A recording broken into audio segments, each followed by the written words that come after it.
اور اس کے ساتھ ہی گلاس اس کے ہاتھ سے چھوٹ گیا۔ گلاس ٹوٹنے کی آواز سن کر کاشف تیزی سے پلٹا اور ریشم کو اپکائیاں لیتے دیکھ کر پریشان ہو گیا۔ اوہ کیا ہوا ریشم؟ وہ اس کی طرف لپکا۔ ریشم بیڈ سے منہ نیچے کیے اپکائیاں لیتے ہوئی قے کرنے کی کوشش کر رہی تھی۔ کاشف نے اسے کندھوں سے پکڑ کر سیدھا کیا۔ کاشف، خون، میرے منہ میں خون چلا گیا ہے، وہ بمشکل بولی۔ ارے کیسا خون؟ کیا دانتوں سے؟ نہیں، وہ چیخی، گلاس میں تھا۔ ایک گھونٹ میرے حلق میں گیا تو خون کا ذائقہ محسوس ہوا۔ کاشف نے حیران ہوتے ہوئے پہلے جگ کی طرف دیکھا۔ شیشے کے جگ میں شفاف پانی نظر آ رہا تھا۔ پھر فرش پر نظر ڈالی، ٹوٹے ہوئے گلاس کے ٹکڑوں کے پاس بھی پانی پھیلا ہوا تھا۔ مگر گلاس میں تو پانی تھا ریشم، وہ سٹپٹا کر بولا۔ نہیں، میں سچ کہتی ہوں، میں نے خود دیکھا تھا، گلاس میں پانی کی بجائے خون تھا، گہرا سرخ خون۔ یہ دیکھو، فرش پر تو پانی نظر آ رہا ہے۔ کاشف نے فرش کی طرف اشارہ کیا۔ ریشم نے جھک کر فرش پر نظر ڈالی اور حیرت سے اس کا دماغ معاف ہونے لگا۔ اس کا سر چکرایا اور اس نے بے اختیار دونوں ہاتھوں میں سر تھام لیا۔ اسے خون کا ذائقہ محسوس ہوا تھا اور پانی کا رنگ سرخ کیوں دکھائی دیا تھا۔ خوف کی شدت سے ریشم کی حالت اتنی خراب تھی کہ اس کا جسم تپنے لگا تھا۔ کاشف نے اس کی نبض دیکھی اور پریشان ہو گیا۔ ارے تمہیں تو بخار ہو رہا ہے، وہ اس کی پیشانی پر ہاتھ رکھتے ہوئے بولا۔ کاشف، مجھے یہاں سے لے چلو ورنہ میرا دم نکل جائے گا، وہ بلبلائی۔ آخر یہ سب کچھ میرے ساتھ ہی کیوں ہو رہا ہے؟ تمہیں کیوں محسوس نہیں ہوتا؟ پانی کا ذائقہ اور رنگ کیوں تبدیل ہوا؟ وہ خوفناک شخص تمہیں کیوں نظر نہیں آتا ہے؟ ہاں، کوئی نہ کوئی بات ضرور ہے، کاشف آہستہ سے بولا۔ لگتا ہے کوئی ماورائی طاقت نہیں چاہتی کہ ہم رات گزاریں۔ بہرحال اب تم بخار کی ٹیبلٹ کھا کر سو جاؤ۔ اس نے اٹھ کر الماری سے بخار کی ٹیبلٹ نکالی اور پانی کے ساتھ ریشم کو کھلائی۔ ریشم نے تکیے پر سر رکھ کر آنکھیں بند کر لی۔ کاشف اس کے قریب بیٹھا سوچتا رہا کہ آخر وہ چیچک زدہ چہرے والا شخص کون ہے اور ریشم کے ساتھ رات کیوں بسر کرنا چاہتا ہے۔ کچھ دیر بعد اس نے ریشم کی طرف دیکھا۔ وہ سو چکی تھی، اس کے خوبصورت چہرے پر خوف کی علامتیں منجمد تھیں۔ کاشف اس کے قریب بیٹھا سوچتا رہا اور پھر اس پر بھی نیند طاری ہونے لگی، مگر ریشم کے خیال سے اس نے سر جھٹکا اور ایک سگریٹ سلگا کر کمرے میں ٹہلنے لگا۔ شب عروسی گزر گئی تھی۔ صبح کے قریب وہ تھک کر سو گیا۔ ریشم جب اسے جھنجھوڑ رہی تھی تب وہ بیدار ہوا۔ اٹھو کاشف، طارق بھائی آئے ہیں۔ اس نے اٹھتے ہوئے گھڑی کی طرف دیکھا تو 9 بج رہے تھے۔ وہ جلدی سے ڈرائنگ روم میں آیا تو وہاں بیٹھے طارق نے شرارتی مسکراہٹ سے اسے دیکھا۔ کیسے ہو طارق، کب آئے ہو؟ اس نے طارق کی طرف بڑھتے ہوئے کہا۔ ابھی آیا ہوں، تم دونوں کے لیے ناشتہ لے کر، مگر لگتا ہے تم دونوں بہت تھکے ہوئے ہو۔ ہاں یار، رات بھر جاگتا رہا ہوں۔ وہ اس کے سامنے بیٹھ گیا۔ ارے رات بھر جاگنے کی کیا ضرورت تھی پیارے، دلہن کرائے پر تو نہیں لائے تھے کہ صبح واپس کرنا تھی؟ طارق ہنستا ہوا بولا۔ ارے بھکو مت یار، میں کسی اور وجہ سے جاگتا رہا ہوں۔ کاشف نے اسے گھورتے ہوئے ڈانٹا۔ وجہ بتاؤ گے یا نہیں؟ طارق مسکرایا۔ ویسے اس میں شرمانے یا غصہ کرنے والی کوئی بات نہیں، یہ رات ہوتی ہی جاگنے کے لیے ہے۔ کاشف نے مناسب سمجھا کہ اسے سب کچھ بتا دے، ورنہ طارق کی زبان چلتی رہتی۔ اس نے رات کے واقعات سنائے تو طارق بھی حیران رہ گیا۔ ہو سکتا ہے واقعی آصف کا چکر ہو۔ تم نے جس آدمی سے یہ مکان خریدا تھا اس سے پوچھ گچھ کرو کہ کچھ تو ایسا ہوا ہوگا جو ایک ٹھرکی آصف اس مکان میں گھس گیا ہے۔ میں بھی یہی سوچ رہا ہوں، تم بیٹھو، ناشتہ کر کے چلتے ہیں، کاشف نے اٹھتے ہوئے کہا۔ طارق کچھ نہ بولا۔ ریشم کو طارق کے گھر ڈراپ کرنے کے تھوڑی دیر بعد وہ دونوں پراپرٹی ایجنٹ کے آفس میں جا پہنچے۔ مکان اسی کے ذریعے خریدا گیا تھا۔ ہم معلوم کرنا چاہتے ہیں کہ اس مکان میں کاشف سے پہلے کن لوگوں کی رہائش تھی؟ طارق نے ایجنٹ سے پوچھا۔ فاروق مرزا کے بھائی آصف مرزا نے اس مکان کو کرائے پر اٹھایا تھا، لیکن کوئی فیملی بھی ہفتہ 2 ہفتہ سے زیادہ اس میں نہیں ٹکتی تھی۔ ہر کرایہ دار کی بیوی کو فاروق مرزا کی روح پریشان کرتی تھی، ایجنٹ نے کہا۔ اوہ، تو کیا فاروق مرزا فوت ہو چکا ہے؟ کاشف نے چونکتے ہوئے پوچھا۔ براہ کرم پوری وضاحت سے بتائیے، طارق نے ایجنٹ سے کہا۔ ڈاکٹر کاشف کی کل شادی ہوئی تھی، لیکن ان کی پوری رات پریشانی میں گزری۔ دیکھیے ڈاکٹر صاحب، اگر میں غلط بیانی کروں تو مجھے کوئی فائدہ نہ ہوگا، کیونکہ مکان 1 سال پہلے فروخت ہو چکا اور میں اپنا کمیشن وصول کر چکا۔ ہاں البتہ سچی بات سے آپ لوگوں کو شکایت ہو سکتی ہے کہ میں نے یہ باتیں مکان بیچنے سے پہلے کیوں نہیں بتائی تھی۔ لیکن مجھے بزنس کرنا اور بچوں کی روزی کمانا ہے. اگر مکان دینے سے پہلے بتا دیتا تو آپ اسے ہرگز نہ خریدتے. پھر مجبوری بھی یہ ہے کہ ہمیں مالک مکان کی زیادہ ماننی پڑتی ہے، کیونکہ وہ مکان بیچنے پر راضی ہوگا تو ہمارا کاروبار چلے گا.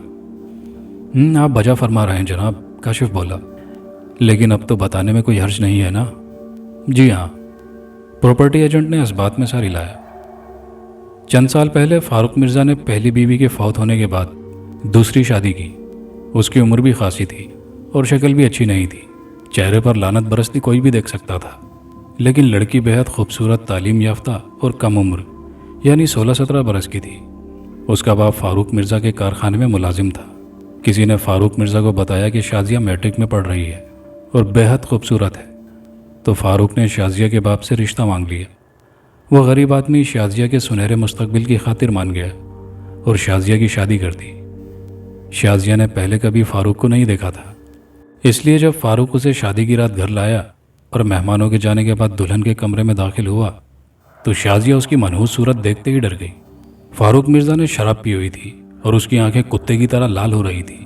اس نے نادیہ کو ہیرے کی انگوٹھی پہنانا چاہی تو اس نے انکار کر دیا اور خوفزدہ ہو کر باہر کو بھاگی. لیکن فاروق نشے میں تھا. اس نے شازیہ کو پکڑ لی اور زبردستی کرنے لگا تو شازیہ نے اس کے منہ پر تھوک دیا. اس کا منحوس چہرہ تھا بھی اسی قابل. پھر فاروق نے مشتعل ہو کر اسے تھپڑ مارے اور اس کے ساتھ زیادتی کرنے کی کوشش کی. اسے ڈرانے کے لیے ریوالور نکال لیا، لیکن شازیہ نے زیادتی کے دوران ہی قریب رکھا ہوا ریوالور اٹھا کر فاروق کے سر میں گولی ماری اور پھر ایک گولی اپنی کن پٹی میں اتار دی. اس طرح دونوں ہی مر گئے. کچھ عرصے بعد اس کے بھائی آصف مرزا نے میرے ذریعے مکان کرائے پر دے دیا. اتفاق سے وہ بھی نوبیاہتا جوڑا تھا، لیکن فاروق مرزا کی ناآسودہ روح اس دلہن کو پریشان کرتی اور اسے اپنے ساتھ رات منانے پر مجبور کرتی رہی. آخر کار ان لوگوں نے ایک ہفتے بعد مکان چھوڑ دیا. پھر ایک فیملی اس مکان میں آئی. 4 بچے اور میاں بیوی تھے. لیکن اس آدمی کی بیوی کو بھی فاروق مرزا کی روح نے چین نہ لینے دیا. 3-4 کرایہ داروں کے بھاگنے پر میں نے جب آصف مرزا کو ان لوگوں کے بھاگنے کی وجوہات بتائیں تو اس نے ہدایت کی کہ میں مکان فروخت کرا دوں. یوں آپ نے مکان خرید لیا. لیکن پہلے آپ تنہا تھے، اس لیے فاروق مرزا کی روح آپ کو نظر نہیں آئی. وہ صرف عورتوں کو نظر آتی ہے اور اس کا بھوت بھی بڑا عیار ہے، صرف عورتوں کو ہی دکھائی دیتا ہے. لہٰذا اب آپ کی شادی ہو گئی ہے تو یقیناً آپ کی دلہن کو بھی اس نے پریشان کیا ہوگا. جی ہاں. کاشف نے طویل سانس لیا. اور اب میں بھی یہ مکان چھوڑ رہا ہوں. اب اس کا کسی سے سودا کرا دیں اور میرے لیے آج ہی کوئی کرائے کا گھر دکھا دیں تاکہ میں شام تک اس گھر میں شفٹ ہو جاؤں. بہت بہتر. ایک مکان ہے، نیا بنا ہے، آپ اس میں شفٹ ہو جائیے، باقی معاملات بعد میں طے ہو جائیں گے. ایجنٹ نے میز کی دراز سے چابی نکالتے ہوئے کہا. آئیے میں آپ کو دکھا دوں، قریب ہی ہے. طارق اور کاشف نے اس کے ساتھ جا کر مکان دیکھا جو کاشف کو بے حد پسند آیا اور پھر شام سے پہلے پہلے وہ ریشم کے ساتھ اس مکان میں منتقل ہو گیا تھا. لیکن فاروق کا آصف اس مکان سے کہیں نہ گیا. کہانی اپنے اختتام کو پہنچی. کہانی کے آخر میں آپ کی گزارشات پر آپ کے نام. خالد صاحب ہیں برمنگم UK سے، نگہت صفدر صاحبہ ہیں لاہور سے، کہکشاں صاحبہ ہیں کوٹا راجستھان انڈیا سے، ندیم قریشی صاحب ہیں مغل پورہ لاہور سے، یاسین علی صاحب ہیں رامپور UP سے، جسی راجپوت صاحب ہیں ہوشیار پور ننگل تھاتھل پنجاب انڈیا سے، سید توقیر حیدر صاحب ہیں نورپور نورنگا پاکستان سے، عدیل صاحب ہیں برازیل سے، جاوید شمس الحق صاحب ہیں لاہور سے، حتیم صاحب ہیں سعودی عربیہ سے، احسان احمد صاحب ہیں دلی انڈیا سے، سلمہ صاحبہ ہیں کرناٹکا انڈیا سے، عمیر علی صاحب ہیں مظفر پور سیالکوٹ پاکستان سے، شاہد علی صاحب ہیں work shop Lahore road Sargodha سے، حمیرہ وحید صاحبہ ہیں کراچی سے، عظمت صاحب ہیں مالٹا سے، زین علی محمد شہباز صاحب ہیں قطر سے، تعلق ان کا میرپور پاکستان سے ہے، مجیب اللہ قریشی صاحب ہیں بہاولپور پاکستان سے، مہک صاحبہ ہیں لاہور سے، آصف خان صاحب ہیں کراچی سے، تنویر احمد صاحب ہیں ضلع ناسک میلا گاؤں انڈیا سے، محمد عمران صاحب ہیں کراچی سے، محمد رئیس صاحب ہیں بنگلہ دیش سے، شانز کاشف ہیں لندن سے، زاہدہ رضوی صاحبہ ہیں ٹورنٹو کینیڈا سے، جان بلوچ صاحب ہیں کراچی سے، نعیم الدین انصاری صاحب ہیں چھپرا بہار انڈیا سے، حبیب الرحمان صاحب ہیں خانیوال پاکستان سے، محمد یاسین صاحب ہیں مالر کوٹلہ پنجاب، شہزاد تیاگی صاحب ہیں شہر کا نام نہیں لکھا، جنید احمد ادریسی صاحب ہیں کانپور انڈیا سے، اور ثنا عزیر صاحبہ ہیں جھارکھنڈ رانچی انڈیا سے۔ آپ تمام لوگوں کے کامنٹس کا بیحد شکریہ۔ ویڈیو اچھی لگی ہو تو دوستوں کے ساتھ لائک شیئر ضرور کیجیے گا، کامنٹ باکس میں اپنی قیمتی رائے کا اظہار کیجیے گا، اور چینل پر نئے والے دوستوں سے گزارش ہے کہ چینل کو لازمی سبسکرائب کر لیجیے۔ شکریہ۔